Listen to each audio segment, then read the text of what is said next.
Bonjour à tous, alors aujourd'hui je vous retrouve dans cette vidéo pour vous parler de Wicked Deep.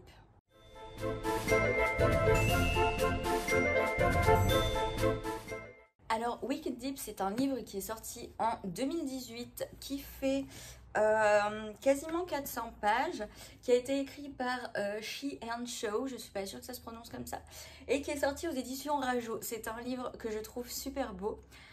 Toutes les écritures, tous les dessins, etc. en fait c'est en argenté et je le trouve absolument superbe.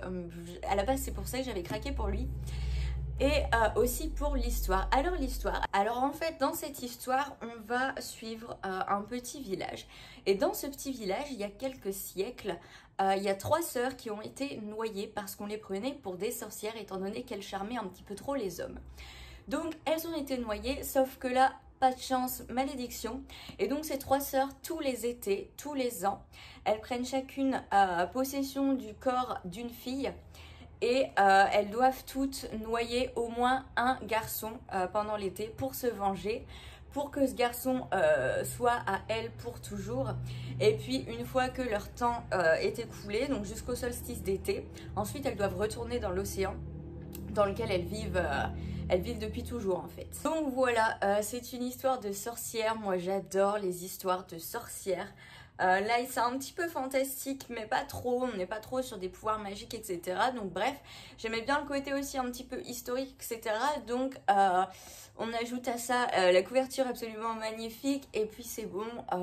On sait pourquoi j'ai acheté ce livre. Je sais pas si vous le voyez, faites pas forcément attention au bordel derrière, mais là, ici, il y a Nuage qui dort et là, il y a Plume qui dort. Et puis, elles sont toutes les deux en fait complètement affalées, en train de ronfler. Mais c'est bien parce que pour une fois, elles vont pas faire le bazar pendant que je me filme. Donc tant mieux. Mais revenons-en à Wicked Deep. Alors ce livre, je l'ai adoré pour pas mal de raisons. Déjà, il y a l'intrigue. Franchement, l'intrigue, elle est sympa. Parce que jusqu'au dernier moment, il y a des choses qu'on n'avait pas compris. Il y a des choses qu'on découvre. En plus, au-delà de ça, l'intrigue, elle est sympathique. Elle est assez originale. Ou en tout cas, moi, j'avais jamais vu de livre dans ce style-là. Donc j'ai pas mal aimé. Au niveau du style d'écriture, j'ai trouvé l'écriture super poétique en fait et je m'attendais pas vraiment à ça. Pour un livre un peu fantastique, sorcière, jeunesse, je m'attendais à des styles d'écriture comme j'en ai l'habitude en fait. Et là j'ai trouvé que c'était super poétique, il y a des tournures de phrases qui sont super jolies. J'avais pris des citations que j'avais mises sur un papier, mais les chats ont joué avec ce papier, l'ont mis dans leur gamelle d'eau, donc je ne sais plus quelles sont ces citations, mais j'en avais. Juré, j'avais fait un travail à peu près correct pour cette vidéo-là. C'est pas de ma faute si je peux pas vous le montrer. Mais enfin bref, le style il est super poétique en fait. Ensuite, la manière dont c'est écrit, mais plutôt au niveau de la forme. Donc en fait on a des chapitres qui sont numérotés et entre deux on a aussi des chapitres qui portent sur des sujets, donc qui n'ont pas de numéro. Et en fait bien souvent c'est des chapitres, alors soit on revient sur l'histoire des sœurs, soit c'est des espèces d'éléments d'archives, soit on nous parle du père de la narratrice et du personnage principal. Enfin bref, on a plein de petits chapitres qui sont un peu à côté et qui nous sortent un peu de l'histoire. Et je trouve ça pas mal parce que du coup déjà ça permet de garder un petit peu le suspense. On n'a pas tout de suite la suite du chapitre qu'on vient de terminer. Et en plus c'est pas mal parce que du coup on apprend des choses sur le passé en fait des sœurs et sur le passé de la ville etc. Sans pour autant que ça fasse trop rébarbatif. C'est bien mis à côté, c'est bien délimité. Moi j'aime bien quand c'est bien carré. Donc franchement j'ai trouvé que c'était sympathique la manière dont on rebondit sur les différents points de vue et les différents formats. Pour ce qui est des personnages, alors je les ai trouvés super intéressants parce qu'ils sont super intrigants en fait. Ils ont tous une grande part de mystère, ils ont tous un passé compliqué, un avenir incertain. Et en fait, enfin moi en tout cas, j'ai adoré découvrir au fur et à mesure du livre pourquoi ils sont là, qu'est-ce qui s'est passé, pourquoi ils sont comme ça, qu'est-ce que leur réserve l'avenir, quelles sont les décisions qu'ils vont prendre.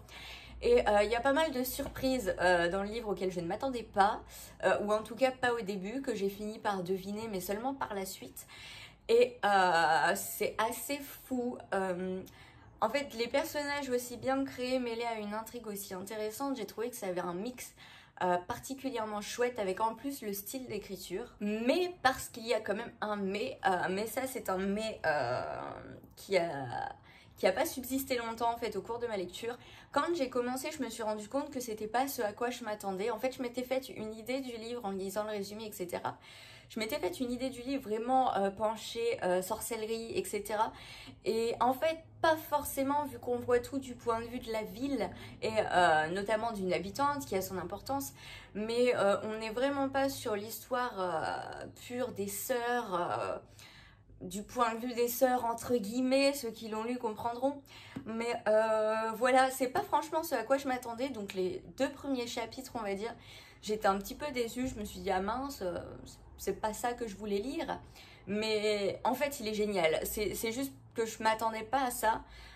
Mais il est génial, ça reste un livre vraiment génial. Mais voilà, je préfère prévenir. Donc on n'a pas vraiment le point de vue des sœurs, etc. Pas vraiment. Voilà, faut pas s'attendre à quelque chose de trop penché sur la sorcellerie non plus.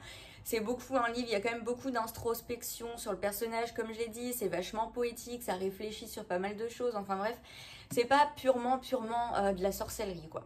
Mais n'empêche que je l'ai beaucoup aimé ce livre, donc je lui ai mis 3,5 sur 5, ce qui est déjà pas mal. Si vous aimez bien tout ce qui est histoire de sorcellerie, etc., mais pas pur et dur, hein, comme je l'ai dit, si jamais il vous intrigue, allez-y, parce que franchement, il est pas mal. Si en plus vous aimez bien un peu l'écriture légèrement poétique, etc., franchement, n'hésitez pas. Moi, je l'ai trouvé sympathique. Par contre, si vous vous attendez à quelque chose qui parle vraiment des sorcières, c'est peut-être pas le meilleur livre. Il y en a d'autres qui pourraient convenir. Voilà, donc je ne sais pas si vous l'avez lu, si c'est le cas, n'hésitez pas à me dire ce que vous en avez pensé. Si je vous ai donné envie de le lire, n'hésitez pas à me le dire. En attendant, moi je vous dis peut-être à la semaine prochaine. Hein, donc là, j'ai réussi à faire une vidéo pour cette semaine malgré les cours. La semaine prochaine, ce n'est pas sûr, mais je vais essayer, on verra bien. Et bah, je vous souhaite un très bon week-end, une très bonne semaine en fonction du moment où vous me regardez. Et je vous souhaite aussi de très bonnes lectures et je vous dis à la prochaine. Salut!